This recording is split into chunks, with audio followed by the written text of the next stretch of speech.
கங்கணபதியே நமக. அனைவருக்கும் வணக்கம். நான் ஸ்ரீ சிவசங்கர் பேசுகிறேன். இன்னைக்கு ஒரு இன்ட்ரெஸ்டிங்கான டாப்பிக்கோட உங்களை சந்திக்கிறேன்.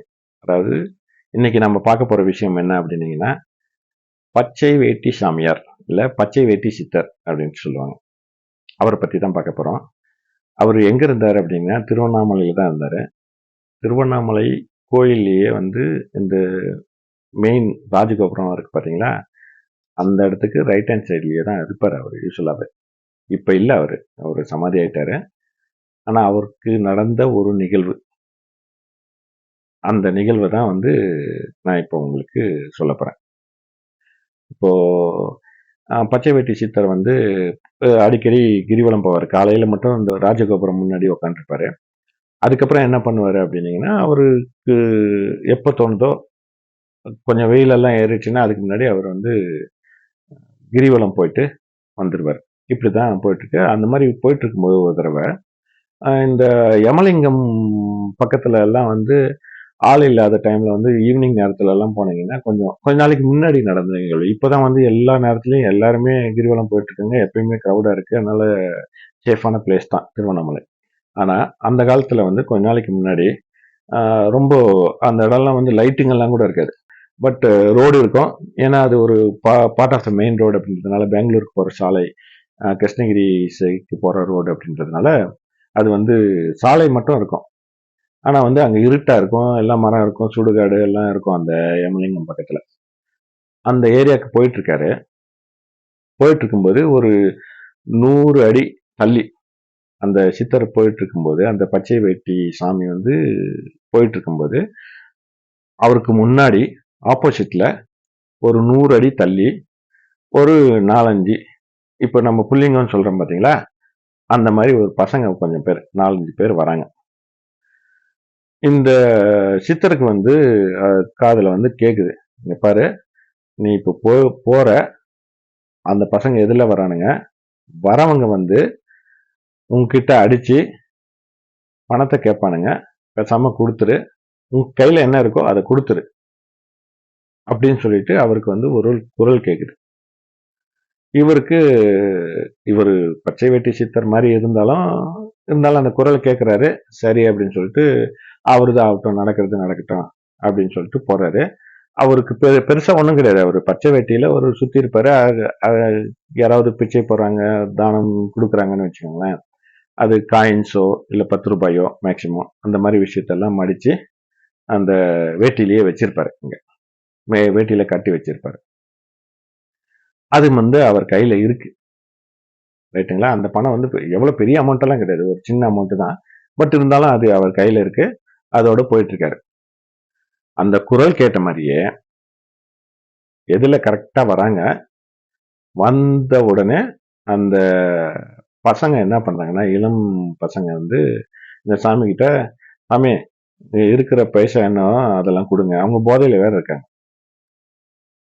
இருக்கிற பைசா எல்லாம் ஒழுங்கா கொடுத்துட்டு போங்க அப்படின்ட்டு ஒருத்தன் சொல்றான். அவரு பேசாம இவர் அமைதியா நிக்கிறாரு. அதுக்குள்ளார ஒரு பையன் கையை வாங்குறான், அடியும் படுது. அதுக்கப்புறம் இவர் தடுக்கிறதுக்கு ரெசிஸ்ட் பண்றதுக்கு பெருசா ஒன்றும் ரெசிஸ்ட் பண்ணல, தடுக்கிறதுக்கு பாக்குறாரு. அதுக்குள்ளார ஒருத்தன் அந்த வேட்டி இழுக்கிறான். இங்கதான் பணத்தை வச்சிருக்கியா அப்படின்னு சொல்லிட்டு இழுத்த உடனே அந்த வேட்டில இருந்து எல்லாம் கலந்து அந்த பணம் சில்லறை எல்லாம் கீழே விழுந்து ரோட்ல. அதெல்லாம் பொறுக்கிக்கிட்டு டைம் பாஸுக்காக இன்னும் ஒரு 2 அடியை வச்சுட்டு அவங்க கிளம்பிடுறாங்க. இவருக்கு ரத்தம்லாம் வருது அடிச்ச அடியில. அதுக்கப்புறம் இவருக்கு பணத்தை போனதை பற்றியும் கவலை இல்லை, இவர் எந்த தப்பும் பண்ணல. இருந்தாலும் இது நடக்க வேண்டியிருக்கு, நடந்துருச்சு. சரின்ட்டு அவர் வேட்டியை எடுத்து கட்டிக்கிட்டு திரும்ப 4 அடி நடந்து போறாரு. அந்த பசங்க ஓடிடுறாங்க, பணத்தை எடுத்துக்கிட்டு ஓடிடுறாங்க. அதுக்கப்புறம் வேற யாராவது ஏன்டா இது மாதிரி பண்றான்னு கேள்வி கேட்டாங்கன்னா என்ன பண்றது, அவங்களுக்கும் பயம். ஆள் இல்லாதப்பயே வேலையை முடிச்சுட்டு கிளம்பிடலாம் சொல்லிட்டு பணத்தெல்லாம் தூக்கிட்டு ஓடிட்டாங்க. இவர் 4 அடி எடுத்து வச்சு, ஏன் இது மாதிரி உன்னதானே நம்பியிருக்கேன், ஏன் எனக்கு இது மாதிரி சோதனை பண்ற அப்படின்னு சொல்லிட்டு இவரே கேள்வி, இவர் மனசுக்குள்ளார கேள்வி. இப்போ இவரை போயிட்டு அண்ணாமலையாரை பார்த்து கேட்குறாரு, ஏன்டா இது மாதிரி பண்ற, நான் என்ன உனக்கு பண்ணேன், பாவம் பண்ணேன், ஏன் இது மாதிரி பண்ணிட்டு இருக்க அப்படின்ன உடனே அதுக்கப்புறம் திரும்ப அவருக்கு பதில் வருது. அவர் தானா பதில் கேட்குது அவருக்கு. இங்க பாரு அங்க தூரமா பார்த்து, இங்க முன்னாடி போய் பாரு, முன்னாடி தெரியுதா ஒரு லாரி வந்துட்டு பார்த்தியா அப்படின்னு சொல்லிட்டு கேட்குது.